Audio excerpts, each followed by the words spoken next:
നമസ്കാരം. രാവിലത്തെ പത്രങ്ങളിൽ വന്ന ഒരു കാര്യത്തെക്കുറിച്ച്, PRDയുടെ പരസ്യത്തെക്കുറിച്ച് സംസാരിക്കാൻ വേണ്ടി വൈകുന്നേരം എന്തിനാണ് വന്നതെന്ന് ചില ആൾക്കാർ ചിന്തിച്ചേക്കാം. നമ്മുടെ സർഗാത്മക പരസ്യത്തിന്റെ ഇമ്പാക്റ്റ്, അതിൻ്റെ അലയൊലി എവിടം വരെ എത്രത്തോളം പോയി എന്ന് അറിഞ്ഞിട്ട് പ്രതികരിച്ചാൽ മതി എന്ന് വിചാരിച്ചതുകൊണ്ടാണ് വൈകിയത്. ഗംഭീരമായി പ്രതിപക്ഷ നേതാവ് VD സതീശൻ മുതൽ ഷാഫി പറമ്പിലുള്ളവർ വരെയുള്ളവർ ഇതിനെക്കുറിച്ച് അങ്ങ് പ്രതികരിച്ചു. ചിലർ ഇന്നലെ രാവിലെ വിളിച്ചിരുന്നു. ഒന്നാം പേജ് കണ്ടപ്പോൾ ഞെട്ടിപ്പോയി എന്നുള്ളത് ശരിയാണ്. 10 വർഷം മുമ്പത്തെ കേരളത്തെക്കുറിച്ചുള്ളൊരു ഞെട്ടലാണ് അവരെ ഇന്നത്തെ പത്രം കണ്ടപ്പോൾ ഞെട്ടാൻ പ്രേരിപ്പിച്ചത്. അത് തന്നെയാണല്ലോ പരസ്യത്തിന്റെ ഒരു വിജയം എന്നുള്ളത്. യഥാർത്ഥത്തിൽ PRD VD സതീശനോടും മറ്റ് കോൺഗ്രസ് നേതാക്കളോടും കടപ്പെട്ടിരിക്കുകയാണ്. ഈ പരസ്യത്തിന് വലിയൊരു പ്രചരണം നൽകാൻ അവർ മുന്നോട്ട് വന്നില്ലേ? അവർ ബ്രാൻഡ് അംബാസഡർമാരായില്ലേ? അവർക്ക് എന്തെങ്കിലും ഒരു ആനുകൂല്യം കൊടുക്കാൻ പറ്റുമെന്നും കൂടി ആലോചിക്കണം. സതീശന്റെ പ്രതികരണം ശ്രദ്ധിച്ചു. പരസ്യമാണെന്ന് തോന്നിപ്പിക്കാത്ത രീതിയിലുള്ള ഒരു പരസ്യമാണ്, അതാണ് അദ്ദേഹം പറയാൻ ശ്രമിച്ചത്. അല്ല സതീശ, എല്ലാ പരസ്യങ്ങളും യഥാർത്ഥങ്ങളും വ്യാമോഹങ്ങളും ആയിരിക്കണം. അങ്ങനെ എന്തിനാ ചിന്തിക്കുന്നത്? 10 വർഷം മുമ്പുള്ള കേരളത്തെ ജനങ്ങളെ ഓർമ്മപ്പെടുത്തേണ്ടത് ഇന്നത്തെ കേരളത്തിന്റെ പശ്ചാത്തലത്തിൽ ഒരു ജനകീയ സർക്കാരിന്റെ ഉത്തരവാദിത്തമാണ്. അത് ചെയ്തത് നല്ല കാര്യമാണെന്നല്ലേ സതീശൻ പറയേണ്ടത്. ഇനി വേണൊരു കാര്യം ചെയ്യേ, നിങ്ങൾക്ക് വേണമെങ്കിൽ 10 വർഷം മുമ്പുള്ള സർക്കാർ എന്തായിരുന്നു, അല്ലെങ്കിൽ കേരളം എന്തായിരുന്നു എന്ന് പ്രചരിപ്പിക്കുക. എന്തുകൊണ്ടാണ് പ്രചരിപ്പിക്കാതിരിക്കുന്നത്? പ്രചരിപ്പിക്കാൻ പോയി കഴിഞ്ഞാൽ പണി കിട്ടുന്നതുകൊണ്ടല്ലേ അതിനെക്കുറിച്ച് മിണ്ടാതിരിക്കുന്നത്. പിന്നെ അദ്ദേഹം പറഞ്ഞൊരു കാര്യമുണ്ട്, അതായത് ഇത് ജനങ്ങളുടെ പൈസയല്ലേ മുടക്കണത്, ഇത് ഖജനാവിൽ നിന്നല്ലേ. ശരിയാണ്, അതിന് സംശയമൊന്നുമില്ല. PRDയുടെ പരസ്യത്തിന്റെ പൈസ സർക്കാർ കൊടുക്കണം. സർക്കാരിന്റെ പൈസ എന്ന് പറയുന്ന ജനങ്ങളുടെ നികുതി പണം.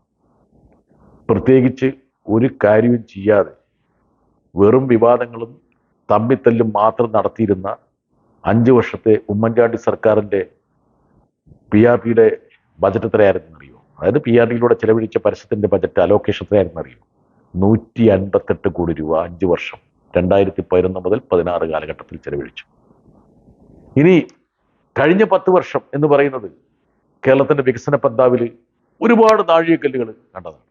മാത്രമല്ല, കഴിഞ്ഞ 10 വർഷക്കാലത്തിനിടയ്ക്ക് പുതിയ മാധ്യമങ്ങൾ വന്നു, പല രൂപത്തിലും ഭാവത്തിലും ചാനലുകളുടെ വികാസം നമ്മൾ കണ്ടു. എന്നിട്ടും ഈ സർക്കാർ കഴിഞ്ഞ 10 വർഷക്കാലം മൊത്തം ചെലവഴിച്ച തുക എന്ന് പറയുന്നത് 291 കോടി രൂപ മാത്രമാണ്. എന്ന് പറഞ്ഞാൽ 10 വർഷം മുമ്പത്തെ റേറ്റ് തന്നെ മാറി, പരസ്യത്തിന്റെ റേറ്റ് തന്നെ മാറി. അതിൽ വലിയ വർധനവ് വന്നു. പുതിയ പുതിയ ചാനൽ പ്ലാറ്റ്ഫോംസ് വന്നു, പുതിയ മാധ്യമങ്ങൾ വന്നു, ഡിജിറ്റൽ മീഡിയ വന്നു, സോഷ്യൽ മീഡിയ വന്നു, എല്ലാം വന്നു. എന്നിട്ടും ഉമ്മൻചാണ്ടി സർക്കാരിന്റെ കാലത്ത് ചെലവഴിച്ച തുക PRD ചെലവഴിച്ചിട്ടില്ല. ഇത് ആധികാരിക രേഖ കേട്ടോ. ഇത് ഞാൻ ജോൺ ബ്രിട്ടാസ് വെറുതെ പറയുന്നതല്ല. എനിക്ക് വേറൊരു കാര്യം കൂടി ചോദിക്കാൻ. ഈ തെലങ്കാന സർക്കാർ, മുൻ രാജസ്ഥാനിലെ മുൻ കോൺഗ്രസ് ഗവൺമെന്റ് ഒക്കെ എന്തിനാണ് ഇവിടെ പരസ്യം നൽകുന്നത്? എത്രയോ പരസ്യം ഇവിടെ UP യോഗി ഗവൺമെന്റ് പോലും ഇവിടെ നൽകുന്നുണ്ട്. ഇതൊക്കെ ഇവിടുത്തെ UP-ക്കാരും മറ്റേ രാജസ്ഥാനികളും അതുപോലെ തന്നെ തെലുങ്കന്മാരൊക്കെ ഇവിടുത്തെ രാവിലത്തെ പത്രം എടുത്ത് വായിച്ചു നോക്കുന്നുണ്ട്. എന്തിനു വേണ്ടിയിട്ടാണ്? VD സതീശൻ അതിന്റെ മറുപടിയും കൂടെ കൊടുക്കണം. അതായത് കേരളത്തിലെ ജനങ്ങളെ സ്വാധീനിക്കാൻ വേണ്ടി, കേരളത്തിലെ മാധ്യമങ്ങളെ വരുതിയിൽ നിർത്താൻ വേണ്ടി, അല്ലെ അവരെ പ്രീണിപ്പിക്കാൻ വേണ്ടിയുള്ള ഒരു പണമല്ലേ നിങ്ങൾ അതിലൂടെ നൽകുന്നത്? പോട്ടെ, അതൊക്കെ വിട്ടേക്ക്, അതിനെക്കുറിച്ച് ഞാൻ പറയുന്നില്ല.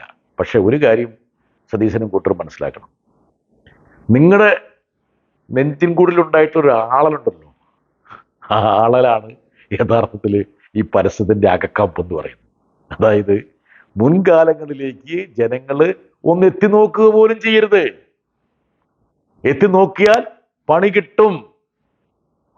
എന്തായിരിക്കും അതിന്റെ ഫലം എന്നുള്ളത് സതീശനും കൂട്ടർക്കും അറിയാം.